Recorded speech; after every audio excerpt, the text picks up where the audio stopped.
heading south of the Mason-Dixon. This is the Week in Review at the Abbeville Institute. Here is your host, Brian McClanahan. Welcome back to the Week in Review at the Abbeville Institute. This is your host, Brian McClanahan, and this is episode 259, covering the week of April 26th through April 30th, 2021. Glad to have you back in the program. Very glad to be here. Don't forget to follow us on Twitter, like our Facebook page, and subscribe to our YouTube page. You can find all those social media accounts at our webpage, abbevilleinstitute.org. That's ABBEVILLE, institute.org. While you're there, give us an email address. We'll give you a free ebook, Exploring the Southern Tradition, written by 20 Abbeville Institute scholars.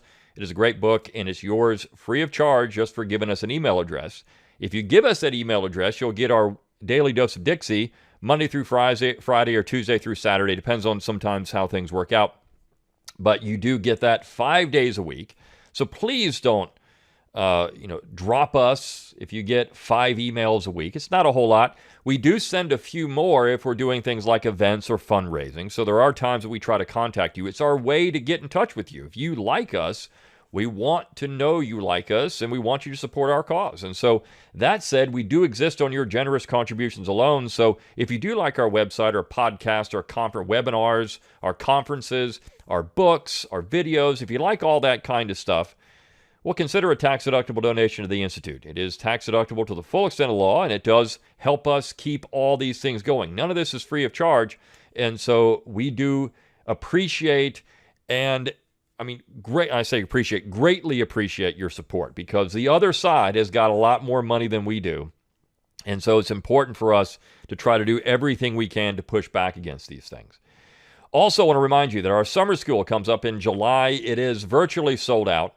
But if you want to contact Dr. Livingston, just go to our webpage, look on that in the middle of the page. You're invited. Click on that, and you can go and find information on the summer school. But we don't have a lot of spaces left. We still have interest in students. So if you are an advanced high school student, a college undergraduate, or a graduate student, you can contact Dr. Livingston as well and try to see about getting a scholarship. I don't know the exact numbers if you're listening to this, but I know we're pretty close to being full. So I've got a great program that's on the woke agenda and what the South can do in a modern American wokeism. I mean, this is a big issue. How does the Southern tradition work in this kind of environment? What is going to happen? This is something that we talk about all the time, but it's something that we really need to have an entire conference on. And of course, share this podcast around wherever you get your podcasts. Rate it wherever you get your podcasts. Share our material on social media. That's how we expand our influence and interest in the organization. All right, so let's talk about this week.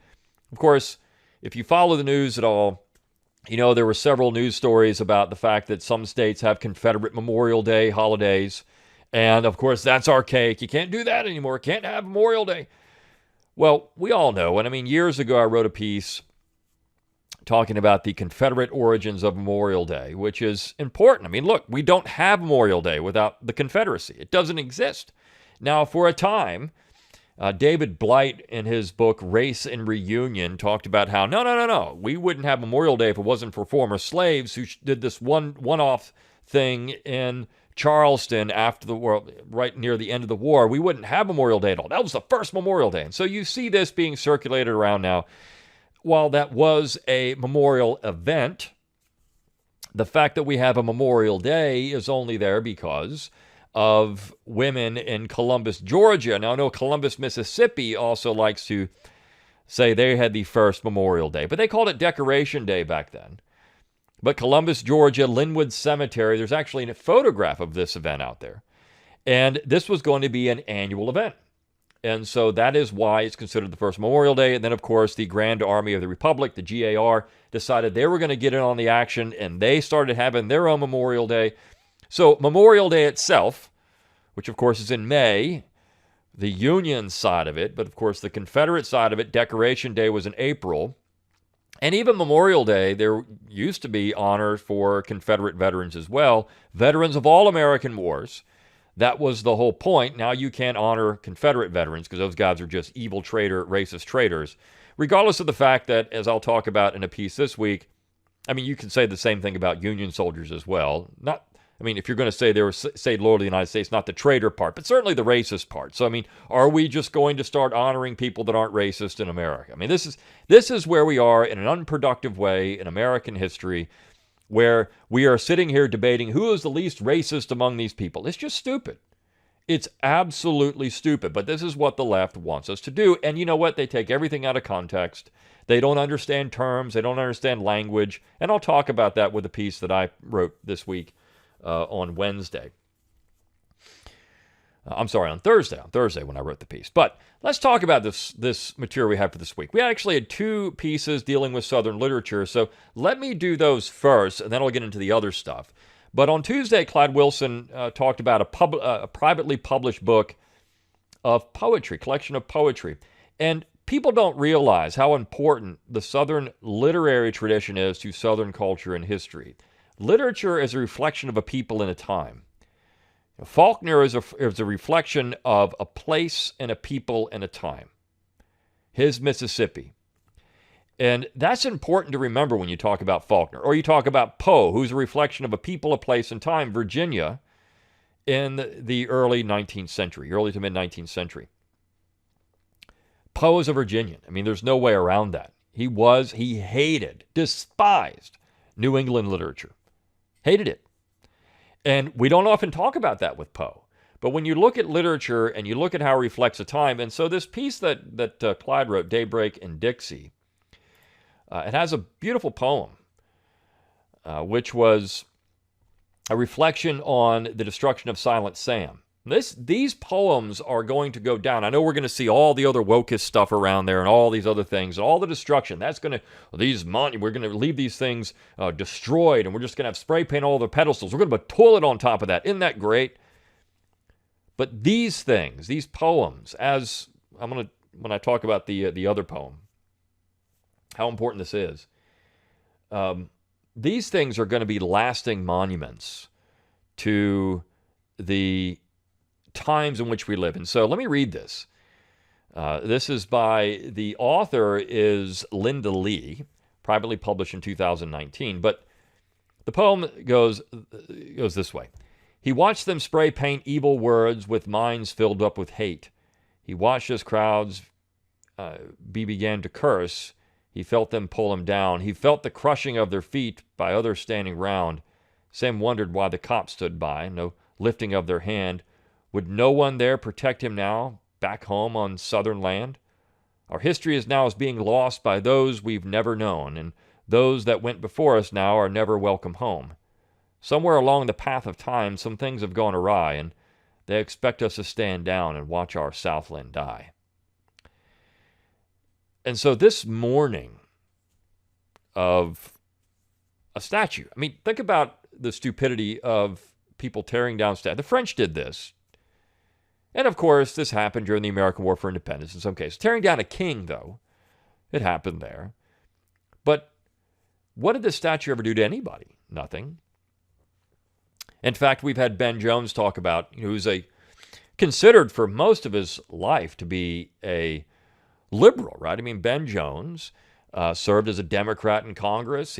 But he talks about how, when he marched in the Civil Rights Movement, how important this statue was to him and how important Confederate history and Confederate veterans, these are his people.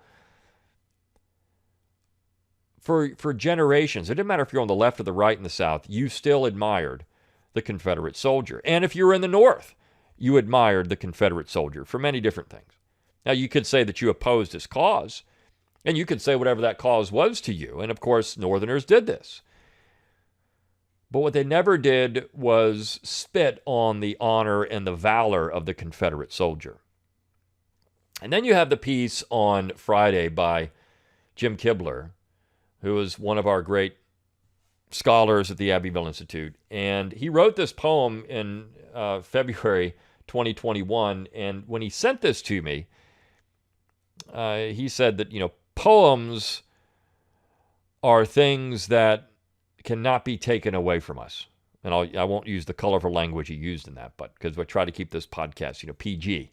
But poems are things that can never be taken away from us. And so this is about the Wade Hampton Monument in Columbia, South Carolina, which is a beautiful monument as well on the State House grounds. And he says this: Hampton, our stalwart Wade, as wily as Odysseus in war, as full of rage for truth and time of fraud as any celebrated Greek. He saw his son fall at his feet, kissed him a hard farewell, in manner Hector Odysseus would bring to tears.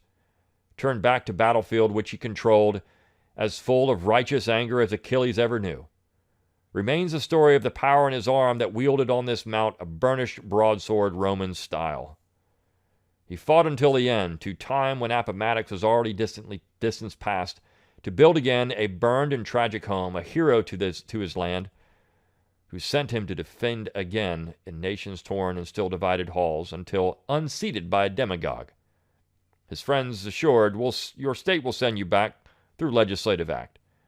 But he said, no, the seat to be bestowed, not sought, and not begged for. The heavy Roman sword but takes a muscled arm even to lift. That split a skull in twain to shoulder blade is still with us today, if but display. The marvel is its heaviness, far heavier than the head that wears a crown, and time that bears a weakling, pandering brood, with no such giants in the land. A wonderful poem. And again, a reflection on what we're seeing. As these statues come down and people reflect on these things, this is the kind of stuff that we're going to see, and hopefully catalog for generations to come. One day, maybe 100 years from now, maybe 200 years from now, someone will go back and they'll find these things. And let's say this is evidence of a people that were distraught over these things. It is a testament, a record of this. And that's one thing we try to do at the Institute. Just look, we're losing. There's no doubt about it. I mean, it's very difficult to see any light at the end of the tunnel. The statues are coming down. The monuments are being taken down. The symbols, all these things are under attack. Language is under attack. And it's going to keep going that way. I don't think there's any arresting this progression of things. But there has to be some type of record, some type of monument, written record to this and to the people. And so that's where the Institute exists. To record these things, to talk about these things. And again, maybe one day as historians go back and they start looking, they'll find this stuff. And maybe someone with a sympathetic eye will look at it, not someone who's just, so overwhelmed with whatever they're going to call it then, wokeism, political correctness. Who even knows? Maybe it's just going to be the standard language. We'll actually look at these things with an honest appraisal and say, yes, this was a difficult time. So let's talk about that. Okay. And we had the piece by Jason Morgan on Monday. Reconstruction is America's longest war. And a lot of people wrote to us after this. They were upset that he actually said at one time he supported the war in Afghanistan or Iraq. Well, I think a lot of Americans did. I mean, people were upset about what happened in September of 2001. It didn't matter if you were North and South. We saw this. We saw it as people said, well, somebody needs to be punished for this. Americans died in New York and Washington and Pennsylvania. People died. And Southerners, Northerners were united in this and trying to find an answer, a retaliation for this. And I mean, this is why there was so much support for these things. And of course, 20 years on, we're still in these areas. We're still in these wars, and people are questioning why we're still doing it. This is one of the reasons why Trump, the foreign policy part of it, was elected president. Biden has promised to pull the troops out of Afghanistan, and one of the only things that he's done that's been smart long term. And so we have this perspective on war, but what if this is all just part of something bigger? In fact, I teach a class at McClanahan Academy. By the way, let me mention this. We have Abbeville Academy. If you go to abbevilleacademy.org, we sell our webinars that if you missed any of them, you can get them for $15 each. Go out there. You can listen to these webinars, again, on demand. So you can get them, download them, audio, video file. If you want to watch it, you can do that. If you want to just listen to it, you can do that. We have all the webinars we've done to this point. So you can pick those up. It's a great thing. I have my own academy, McClanahan Academy, where I sell classes there. And one of the classes I do is on Reconstruction. And I put the dates on Reconstruction from 1862 to 1975, and I'm even considering changing that. We're in another round of Reconstruction now. With no question, that's what we're doing. And so we're seeing a long war work itself out. Just like you could say that World War I led to World War II, which led to the Cold War. I mean, that was all a long war, which supposedly ended in 1991, but still has its residual impact today. Or if you look at, you could say, well, that even started before that. I mean, look, World War I would not have happened without German reunification, and German unification wouldn't have happened without the French Revolution. So did that not kickstart a very long process by which the world has been torn to shreds? And you could even say what's going on in Western civilization now, all over the world, whether it's in America or Europe, I mean, everywhere. It's happening. Wokeism is happening. It's all a byproduct of the French Revolution. All the communist revolutions have taken place in Asia, in Europe, in South America. It's all a byproduct of the French Revolution, without question. So what we're looking at, Reconstruction on our own shores, is still ongoing. It started in 1862, and now it's reached a new phase of Reconstruction. And there were men, granted, at the end of the war who wanted to do exactly what these people are trying to do now. They didn't want any Confederate memorials built. They didn't want anybody to honor Confederates. They wanted all Confederates hung for treason. There were people that wanted that. The record is clear. There were people that wanted that. But then there were people, the majority of Americans who thought better. Even Lincoln himself didn't want to do that. If Lincoln had survived, Reconstruction might have taken a different turn than it did, though I'm not so certain that Lincoln would have faced the same problems Andrew Johnson did, a hostile Congress. But Lincoln probably had enough political capital to make it work in a different way. He wouldn't have seen military Reconstruction, I don't think. Not the way it happened. So you had a majority of Americans, North and South, who were not looking to punish Southerners in any particular way.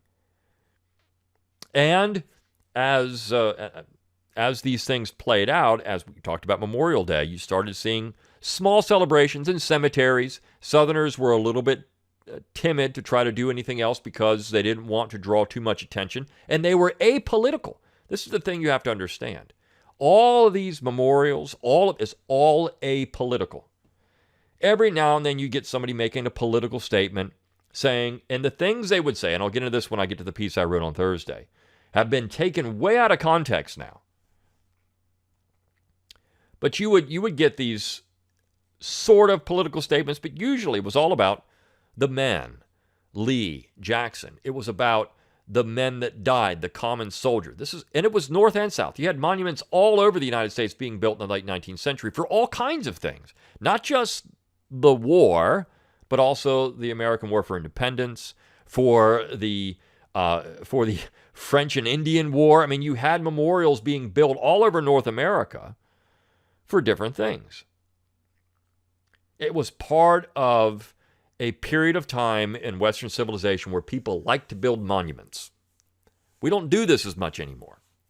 But it really was about a 50 to 60 year period where Americans and Europeans both enjoyed building monuments all over the place.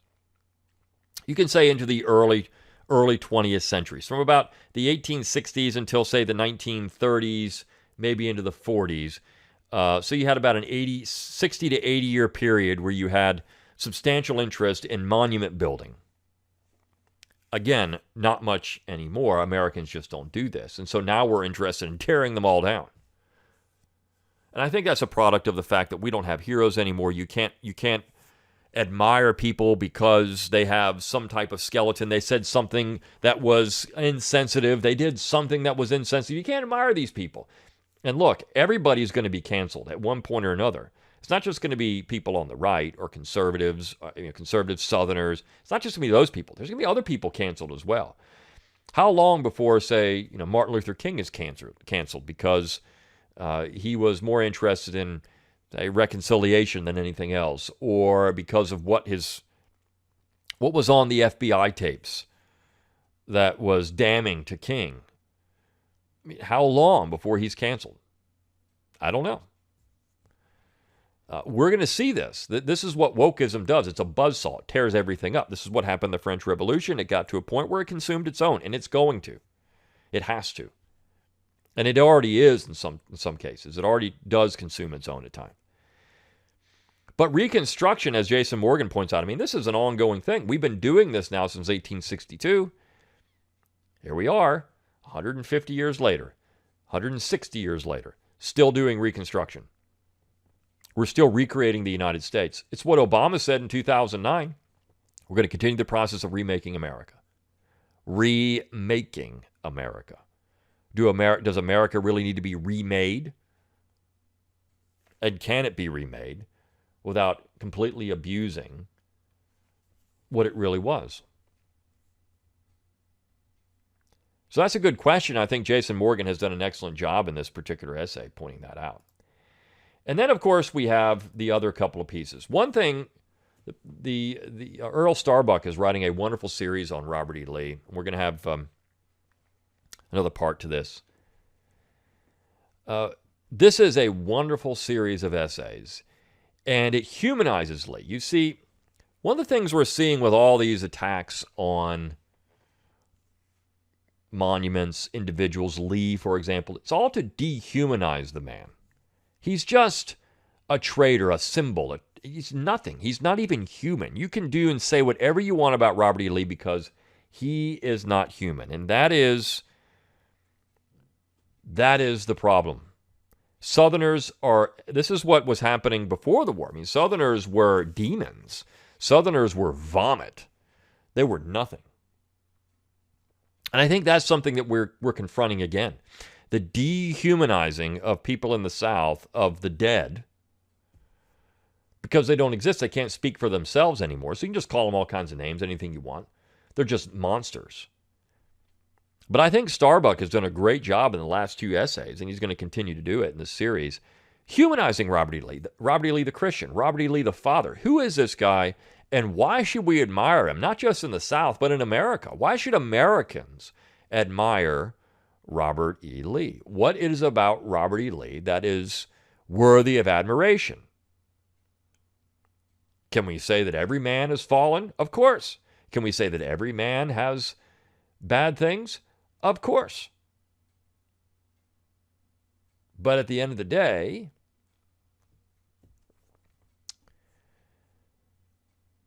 is it not our job as historians to weigh these things out and say the good far outweighs the bad, and these people are worthy of admiration?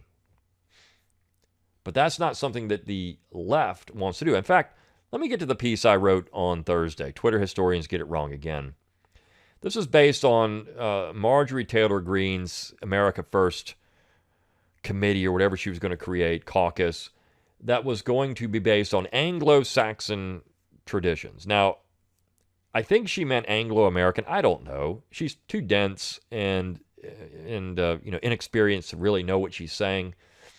But of course, the left jumped all over this, and you have this Twitter historian named Kevin Levin. Now, I often joke and say Kevin Levine. It drives him nuts. I get his name wrong on purpose. But Kevin Levin. And Kevin Levin is from Boston. He's a quote-unquote freelance teacher. And his whole point, his whole existence, and you have this, some of these people get so wrapped up in this. There's others. There's Sebesta and some of these other. They get so wrapped up in finding the lost cause and going out and getting these people. We got to expose these people. I've been monitoring these. I've been monitoring these people. What are you monitoring? You're monitoring us? Oh, so you mean you read the website that we do? Wow. That's a really amazing thing that you're doing. You're actually monitoring our public website. That's amazing. I mean, how could I not think of doing that kind of sleuthing, that you monitor our public website? So, or you monitor this podcast. Great. So you listen to what I say that's available in the public, right? So you got Levin out there. He goes out and let's see about Confederate monuments, because, oh my gosh, they use the term Anglo-Saxon. Clearly that means that's a dog whistle. That's a code word for white supremacy. So I thought it'd be fun to go out, and you had one of these little dummies on there. He's a legal scholar in quotations. And he said, anytime anybody uses the word Anglo-Saxon at any point, it's because it's a code word for white supremacy. So I thought, okay, well, let's investigate. Did anybody else use these terms, particularly when it came to Union monuments, right? So if it's only Southerners doing this, I mean, obviously, because, I mean, it's just Klansmen, Southerners, only anti-immigrationists. Kevin Cruz at Princeton put out a piece at MSNBC about this, these anti-immigrationists in the 1920s using the term Anglo-Saxon. But if that's a term for white supremacy, it's rather interesting because you're leaving out, I mean, Anglo-Saxon had a distinct meaning, and it was English. So if you're saying you're opposed to, if Anglo-Saxon means white supremacy, that's awful odd because these people were opposing other Europeans coming into the United States who were, by the way, white, right? I mean, so if it's all about white supremacy, then that would mean that you're excluding lots of people. You're just going to. So this is kind of a stupid thing to begin with. But then what I said, okay, well, let's go out and look at, are there any Union dedications that use this term Anglo-Saxon? Well, you can find it in lots of different places. And this is just a cursory look at this. I'm going to tell you, there have been more if I had the time to go out and investigate this and look at more of these things in detail. But let's just point out some of these things. So, number one, you have, and I point out in the piece that you've got this differentiation of Anglo-Saxon from Irish or Dutch or Italian. I mean, everybody understood it meant English, right? So it wasn't white, it was English. And the way they used it often was in context of a political tradition. So I'll get to that in a minute. But let's understand that this term was used for Northern events, Union veterans, Northern leaders like Abraham Lincoln. There was a poet, George William Bell. He wrote that Lincoln's Anglo-Saxon blood runs pure throughout its English, Northern, Southern course. Lincoln his language was described as pure Anglo-Saxon. And in a 1909 tribute to Lincoln, the year of 100 years after his birth, in Chicago, speakers talked about Anglo-Saxon liberty and Anglo-Saxon democracy. The Union had saved these things. Anglo-Saxon liberty and Anglo-Saxon democracy. So if Anglo-Saxon liberty and Anglo-Saxon democracy are code words for white supremacy, does that make Lincoln a white supremacist and all these people that were saying that should we tear down all of Lincoln's monuments because that was used at the dedication. That was used in honor of Lincoln in Chicago, Illinois. We should just tear down all Lincoln's monuments, get rid of Lincoln's memory. Now, Lincoln, of course, was a white supremacist. He said as much. But we're not tearing down Lincoln because Lincoln, you can't really understand Lincoln. Lincoln is changing. Lincoln is everything. So you can't just peg Lincoln for this time because, I mean, he evolved. He hadn't. As Phil Magnus has pointed out, Lincoln hadn't evolved in any way. He was still interested in colonization on the day he died. So, should we get rid of Lincoln? I mean, these people are using the term Anglo-Saxon in his dedication ceremony in honor of Lincoln. So, what do? We get rid of Lincoln. At a dedication ceremony to U.S. Grant in Philadelphia, one of the speakers, to great applause, public, this is in Philadelphia, applause, when he said that North America was saved for the Anglo-Saxon and that Grant put these people together in a brotherhood and is cemented in a union. So these Anglo-Saxons now are cemented. So does this mean we should take down the Grant statue? Because, of course, Grant also was interested in slaughtering Indians. I mean, so should we take down Grant? This guy said it's Anglo-Saxonism that's doing this. Or how about a 1914 dedication to Union generals at Gettysburg, where one of the speakers said that Confederate soldiers and Union soldiers were the same. In fact, this is his quote, bone of our bone, flesh of our flesh, and Anglo-Saxons. So that means all these people were the same. So that means Union soldiers, as well as Confederate soldiers, were all white supremacists. Well, clearly most of them were. That was just a given in the 19th century. Again, as I point out, this is something that, even that's read history knows this. This is what people thought. So, wow, that's great sleuthing right there, Levin. You figured it out. That's how stupid these people are. And that term Anglo-Saxon, so when Southerners use it, they're using it the exact same way. We're all Anglo-Saxons. We're descendants of a certain tradition in America. But it gets better. A monument dedicated to Oliver P. Morton, who was the Indiana wartime governor. The speaker that dedicated it said Morton had great Anglo-Saxon strength. Of course, this is a dog whistle that Indiana needs to say white supremacist. In New England, in Canada, monuments for other wars. The Bennington, Vermont Battle Monument, which is, American War for Independence, but this battle monument dedicated in 1891 said that the Americans were more true to their birthright of Anglo-Saxon freedom and liberty than the British. The Anglo-Saxon freedom and liberty. So it has a meaning, and that meaning is what I get to in a minute. It means a political tradition, freedom and liberty. The Bunker Hill Monument Association, the president of that, said that many of our privileges came down as heirlooms from the Anglo-Saxon race. English heirlooms, the English tradition in America. A Massachusetts speaker at the Louisbourg, Cape Breton, Canada Memorial dedication in 1895, which is a monument directed as an inspiration to heroism for all generations of Anglo-Saxons in a region dominated by people of French descent, right? He said this: we are, for the most part, of Anglo-Saxon today, and we are here to recognize and to glorify certain qualities which characterize that race. So this is a monument to white supremacy, right? According to these dimwits who say these things on Twitter. And then in the Candia, New Hampshire Soldiers Monument, was dedicated to several wars. The Reverend Samuel Bean said this: from that day to this, there have been by people of Anglo-Saxon blood and their allies 4 memorable contests for the destruction of arbitrary power and the restoration of men to their natural rights. This includes the Civil War, a contest that he argued began only out of the struggle of patriotism to regain a few forts and save the national territory from dismemberment, that eventually transformed to a crusade to erase every line of color and race that subjected man to man. So he's saying this is the Anglo-Saxon tradition to get rid of race. Lines drawn by race. So to Bean, this is part of the Anglo-Saxon tradition. To this Massachusetts speaker at Louisbourg, the Anglo-Saxon tradition is independence, liberty. Same thing with the Bennington, Vermont Battle Monument. Same thing with the Bunker Hill Monument. It's all about this political tradition. So, but of course, Bean should have known better in 1891 that modern wokeists would say, well, that's all about race.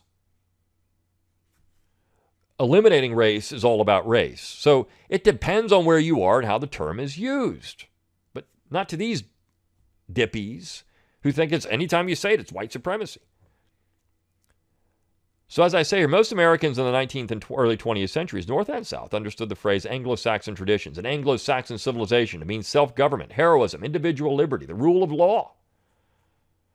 As being contended, these principles were handed down through the generations of Englishmen beginning at Runnymede and later transported to American shores. That Americans of all ethnic backgrounds reference it, North and South, in a variety of contexts should provide a clue to woke Twitter historians that language should be analyzed within the context of the period, not from 21st century presentism, which is what these idiots do. And then I want to leave with a couple of quotes that have to do with Confederate monuments in particular. These are by historians who are by no means right-wing pro-Southern historians. The first is from a book entitled Baptized in Blood by Charles Reagan Wilson. And he said this, quote, race was intimately related to the story of the lost cause, but was not the basis of it and was not the center of it. So when you say this monument is based on race, it's all about white supremacy and enforcing white supremacy, here is Wilson saying, no, it wasn't. Yeah, these people were racist, but that wasn't why they built monuments and it wasn't why they did these things. And then you have Gaines Foster, who wrote a great, interesting book. Say great, it's interesting. Ghosts of the Confederacy. It focuses on all of this monuments and Memorial Day celebrations. He said this, quote, more important, by placing the celebration of Memorial Day under the charge of women and hence within the realm of sentiment, Southerners further reduced any political or ideological implications. That some blacks, even ones active in politics, could contribute to the memorial work also indicated how little political content it had. So in other words, to say these things were put up to enforce Jim Crow, that's a political statement. It wasn't. Gaines Foster would say, no, that's not true.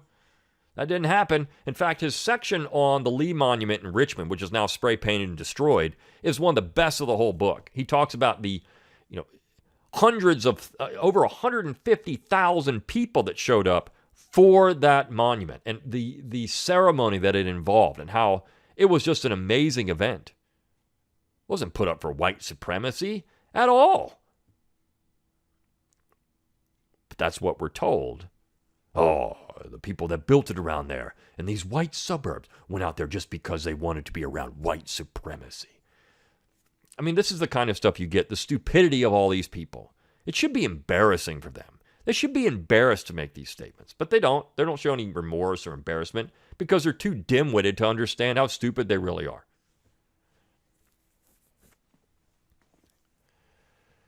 So, we've got real issues. The Institute exists to push back against this stuff, whether it gets circulated around or enough people see it. We try. That's where it comes down to you supporting us and sending these materials, sending these essays and other things around to try to get people interested in this stuff. So please continue to do that. Please continue to engage our material, share it on social media, do everything you can to get people interested in what we do at the Abbeville Institute. Until next time, good day.